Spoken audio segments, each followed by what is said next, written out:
सुंदरवन के जंगल में टूनी चिड़िया अपने दो बच्चों के साथ एक घर में रहती थी।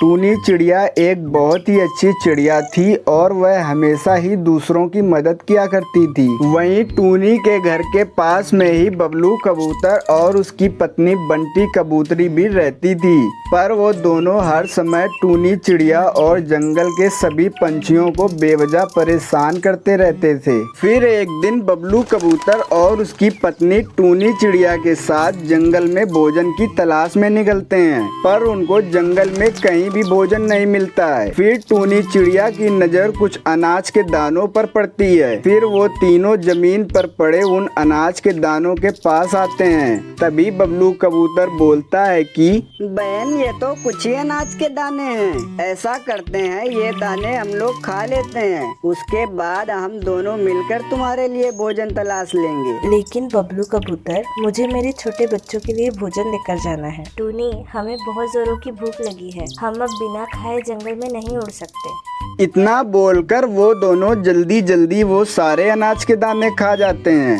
फिर थोड़ी देर बाद वो तीनों जंगल में भोजन की तलाश में निकल पड़ते हैं। फिर थोड़े ही दूर उड़ने के बाद टूनी चिड़िया को दोबारा एक आम का फल दिखाई पड़ता है। फिर वो सब उस आम के पास आ जाते हैं। आज मेरे बेटे बहुत ज्यादा खुश हो जाएंगे इस स्वादिष्ट आम को देखकर। बहन, पर आम तो हमारे भी बच्चों को बहुत पसंद हैं और बच्चे तो मेरे भी भूखे होंगे, तो क्या ये आम हम अपने बच्चों के लिए ले लें? पर बबलू कबूतर, तुमने तो कहा था कि आगे मिलने वाला भोजन मेरा होगा, फिर आप ये आम मुझसे क्यों मांग रहे हो? फिर वो दोनों उस आम के फल को जबरदस्ती उस बेचारी टूनी से छीनकर अपने घर ले जाते हैं। फिर बेचारी टूनी अकेले ही अपने बच्चों के लिए खाना ढूंढने के लिए निकल पड़ती है, पर बहुत देर जंगल में उड़ने के बाद भी उसे अपने बच्चों के लिए कुछ भी खाने के लिए नहीं मिलता है। फिर टूनी उदास होकर जोर जोर से रोने लगती है और बोलती है कि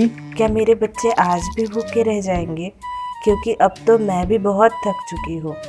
अब क्या होगा मेरे बच्चों का? तभी पास में बैठा एक जादुई नीला चिड़ा उसकी बातें सुन लेता है। फिर वो जादुई नीला चिड़ा टूनी से बोलता है कि बेटा, मैं आपको एक जादुई कटोरा देता हूँ, जिससे तुम जो खाने के लिए मांगोगी वो तुम्हें तुरंत ही खाने को मिल जाया करेगा। पर बेटा, भविष्य में तुम कभी इस जादुई कटोरे का दुरुपयोग मत करना, नहीं तो ये कटोरा साधारण कटोरा बन जाएगा। और इतना कहकर वो नीला चिड़ा वहाँ से चला जाता है। फिर टूनी चिड़िया खुशी खुशी उस जादुई कटोरे को लेकर अपने घर आ जाती है। फिर टूनी अपने घर आते ही उस जादुई कटोरे से बोलती है कि कृपया करके मुझे और मेरे बच्चों को खाने के लिए आम दे दीजिए। फिर टूनी के इतना कहते ही उस जादुई कटोरे में स्वादिष्ट आम आ जाते हैं, जिन्हें देखकर टूनी और उसके बच्चे बहुत खुश हो जाते हैं। फिर टूनी और उसके बच्चे आराम से आम खाने लगते हैं।